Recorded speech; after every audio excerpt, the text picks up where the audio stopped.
اب جو دوسرا رکوع آ رہا ہے سورہ مبارکہ کا، یہ ہمارے اس منتخب نصاب کا ایک اہم درس ہے، اور یہ منتخب نصاب کا پہلا حصہ ہے جو جامع اسباق، سورۃ العصر، پھر آیت البر، تیسرا سبق یہ ہے، اس لیے کہ اس میں بھی وہ انسان کی نجات کے لیے جو چیزیں لازم ہیں وہ سب کی سب، ان کا ایک اسکیلیٹن سمجھیے، اس کا جو ہے ایک خاکہ جو ہے، بلو پرنٹ اس کے اندر بھی آ گیا ہے۔ اور یہ اصل میں ایک ایسے شخص کی مثال ہے جو نہ خود نبی تھے نہ کسی نبی کے پیروکار تھے، لیکن وہی جو بات میں نے بارہا آپ سے عرض کی ہے کہ سلیم الطبع انسان، سلیم الفطرت انسان اور سلیم العقل انسان،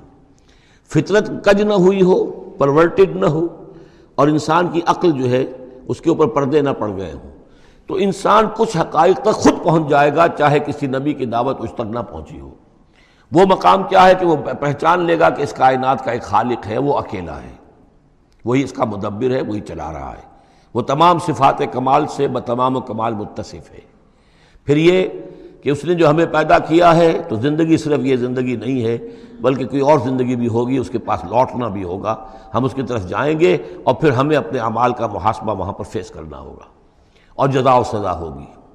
یہاں تک انسان پہنچ سکتا ہے، یعنی ایمان ابھی نہ کہیے، ایمان تو تصدیق کو کہتے ہیں، ایمان کا لفظ تو ہوتا ہے جبکہ نبی کی دعوت کی تصدیق کی جائے تو لفظ ایمان ہے، لیکن یوں سمجھیے کہ معرفت یا حکمت،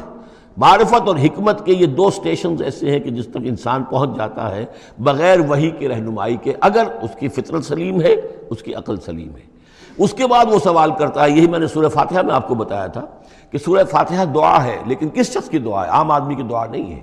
وہ ہمیں تلقین تو کی گئی ہے نماز میں، ہم وہی پڑھتے ہیں، لیکن اس میں پیش نظر کیا ہے کہ ایک شخص جو اپنی سلامتی طبع، سلامتی فطرت، سلامتی عقل سے یہاں تک تو پہنچ گیا کہ الحمدللہ رب العالمین الرحمن الرحیم مالک یوم الدین ایاک نعبد، یہاں تک تو وہ پہنچ گیا ہے۔ اے رب پھر تیری ہی بندگی کرنی چاہیے، تیری ہی مرضی پر چلنا چاہیے، لیکن تیری مرضی کس شے میں ہے یہ ہمیں معلوم نہیں، تو کس چیز سے راضی ہوتا ہے، کس سے ناراض ہوتا ہے یہ ہمیں معلوم نہیں، تیری بندگی کیسے کریں یہ ہمیں معلوم نہیں۔ تو اس سے آگے پھر ہے وہ جو اہدنا الصراط المستقیم، ایاک نعبد و ایاک نستعین اہدنا الصراط المستقیم۔ تو ایسی ایک شخصیت تھی حضرت لقمان کی، جہاں تک روایات ہیں ان سے معلوم ہوتا ہے کہ یہ حبشی النسل تھے۔ نوبیا ایک جگہ ہے کہ جو سوڈان اور یوں سمجھیے کہ مصر کے تقریباً درمیان یا سرحد پر ہے، وہاں یہ رہتے تھے اور کارپینٹر تھے، لیکن یہ کہ اللہ تعالیٰ ذہانت جس کو بھی چاہے دے دے، لیکن ان کے اندر اللہ تعالیٰ نے وہ ذہانت بھی دی تھی، اور وہ سلامتی فکر، سلامتی عقل، سلامتی فطرت، سلامتی قلب، اس کے نتیجے میں وہ اس چیز تک پہنچ گئے تھے، توحید تک، اور اس کے ساتھ ہی یہ ہے کہ اعمال انسان کے جو ہیں وہ ضائع جانے والے نہیں ہیں، ان کا کوئی نہ کوئی بدلہ مل کر رہے گا۔ باقی یہ کہ جو چیزیں وہی سے معلوم ہوتی ہیں، جنت دوزخ، وہ تو ان کے تذکرہ نہیں ملے گا اس کے اندر،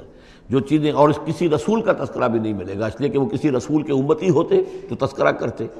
یہاں انہوں نے جو اپنی ایک حکیم اور دانا انسان نے اپنے ساری عمر کے سوچ کا جو لب لباب ہے، خلاصہ ہے، حاصل ہے، وہ اپنے بیٹے کو اپنے انتقال کے وقت وصیت کی شکل میں منتقل کیا ہے، اور اس کو اللہ تعالیٰ نے قرآن میں نقل کر دیا، کیونکہ ان کے اقوال کوٹ کیے جاتے تھے، جیسے ہم کوئی تقریر کرتے ہیں تو کبھی علامہ اقبال کا حوالہ دیتے ہیں، ان کا شعر کوٹ کر دیتے ہیں، کبھی کسی اور کا،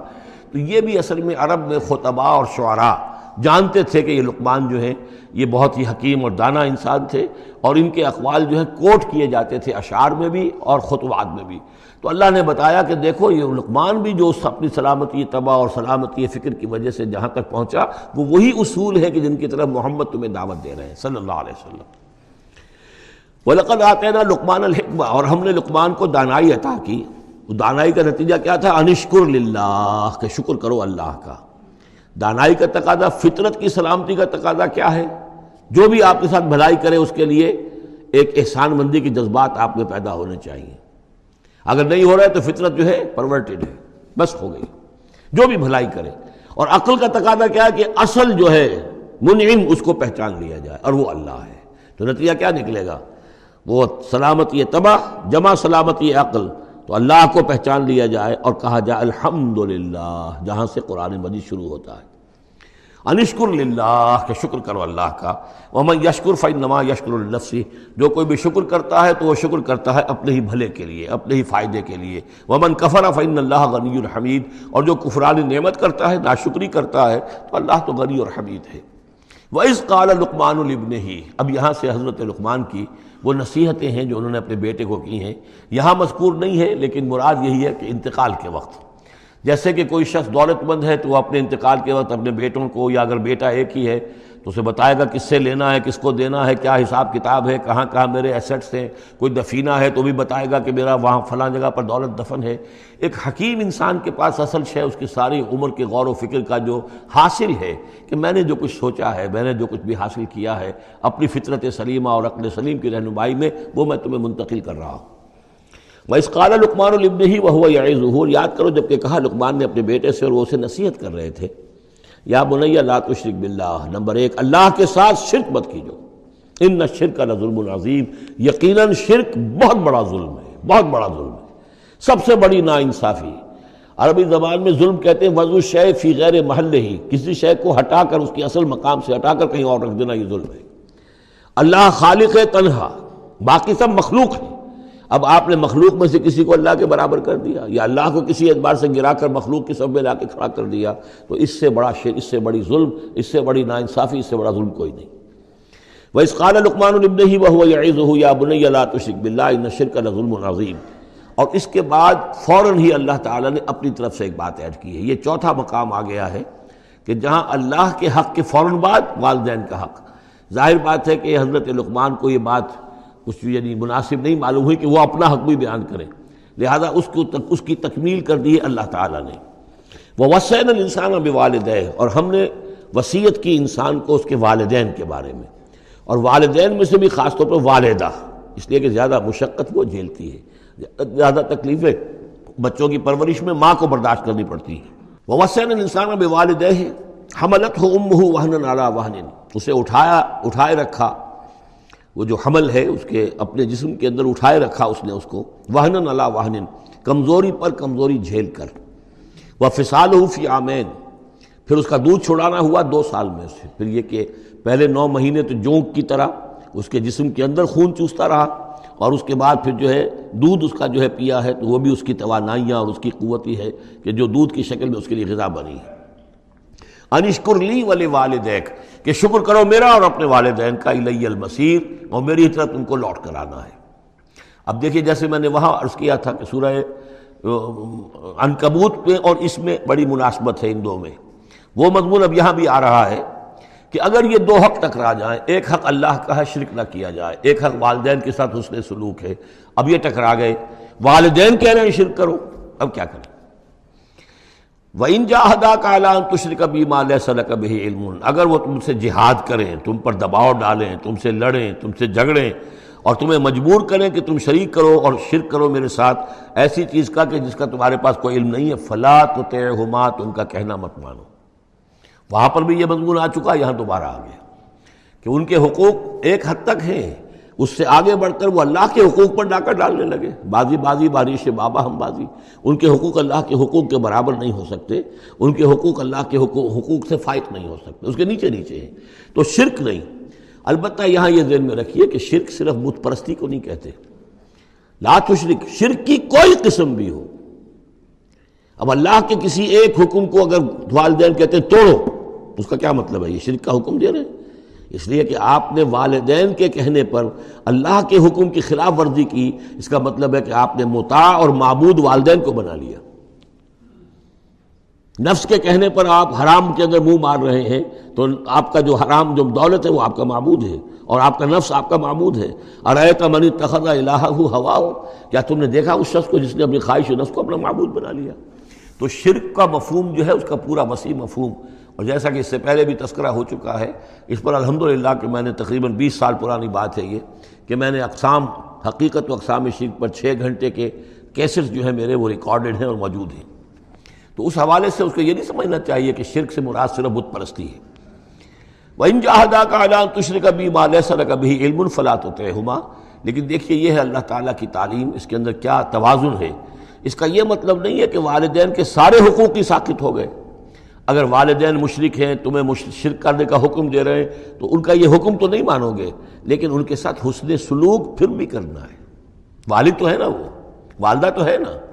وصاحبہما فی الدنیا معروفا، دنیا میں ان کے ساتھ رہو بہتر انداز میں، صحیح انداز میں خدمت ان کی کرو، اگر انہیں ضرورت ہے تو اپنا مال ان پر خرچ کرو۔ اس کے اندر یہ نہیں ہوگا کہ سارے حقوق ساقط ہو گئے، اب انہیں گالیاں دینی شروع کر دو یا ان کو جو ہے ستانا شروع کر دو، نہیں۔ لیکن اگر وہ اللہ کے حکم کے خلاف کوئی حکم دیتے تو مت مانو۔ واتبع سبیل من اناب الی، اور پیروی کرو اس شخص کے راستے کی کہ جو میری طرف اپنا رخ کر چکا ہے۔ یعنی والدین کا اتباع نہیں ہے، والدین کی اطاعت نہیں ہے، والدین کے ساتھ حسن سلوک ہے۔ اطاعت ہوگی اگر اللہ کی اطاعت کے مطابق، اس کے دائرے کے اندر تو اطاعت بھی ہوگی، لیکن بالفعل اور آزادانہ کوئی اطاعت نہیں والدین کی۔ کہیں بھی قرآن مجید میں نہیں آیا اپنے والدین کی اطاعت کرو۔ کیا حکم دیا گیا؟ حسن سلوک، نیک سلوک، ان کی ضرورت، ان کی خبر گیری ہے، ان کی خدمت ہے، ان کی ضروریات کا لحاظ رکھنا، اس کا حکم ہے۔ باقی پیروی کرو اس شخص کی جس نے اپنا رخ میری طرف کر لیا ہے، وہ کوئی بھی ہے۔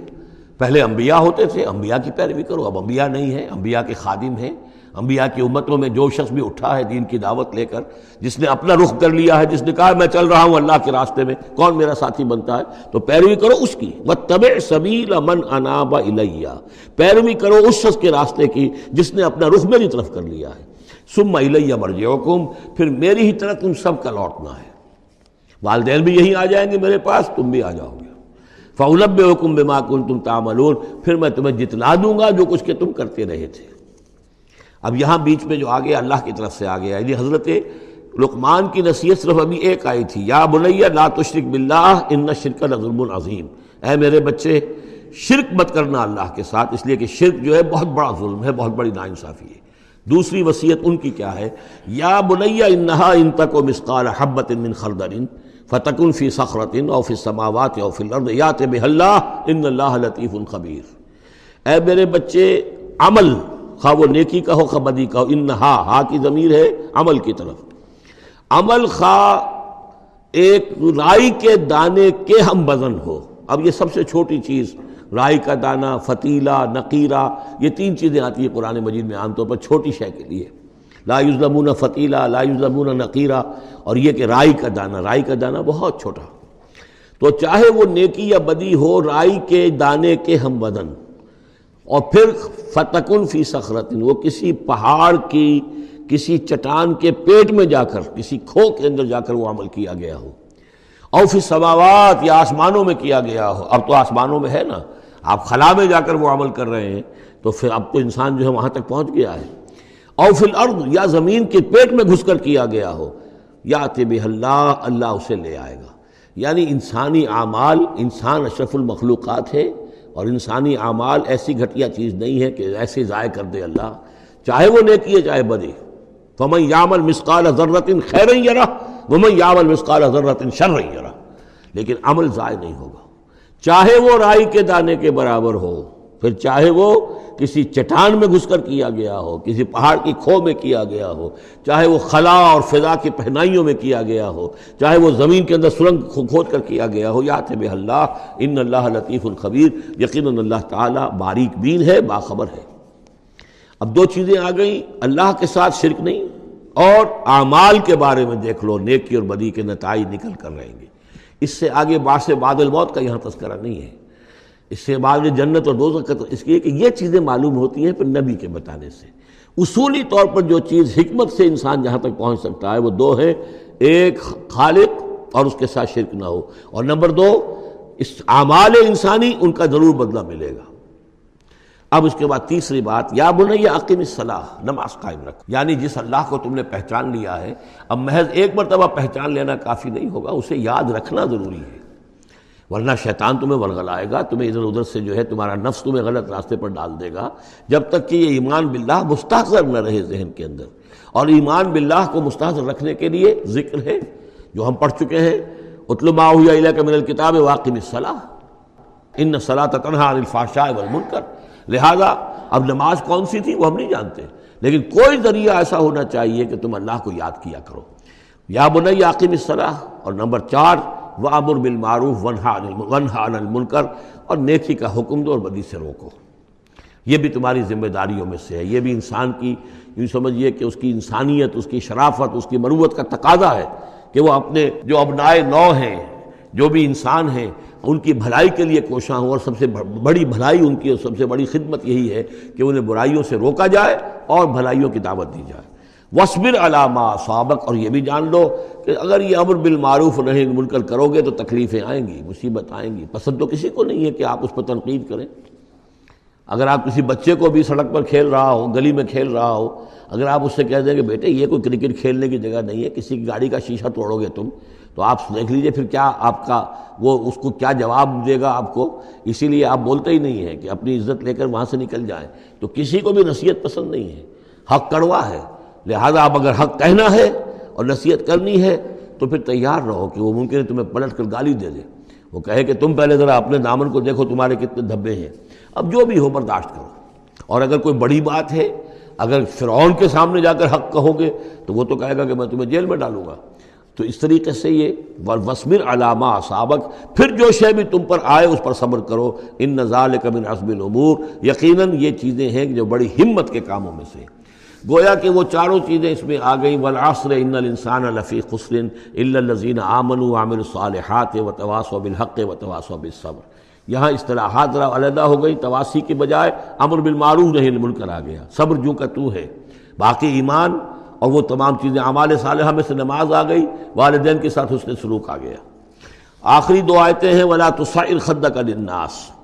اور دیکھو اپنے گالوں کو پھلا کر مت رکھو لوگوں کے سامنے، یعنی تکبر اور غرور،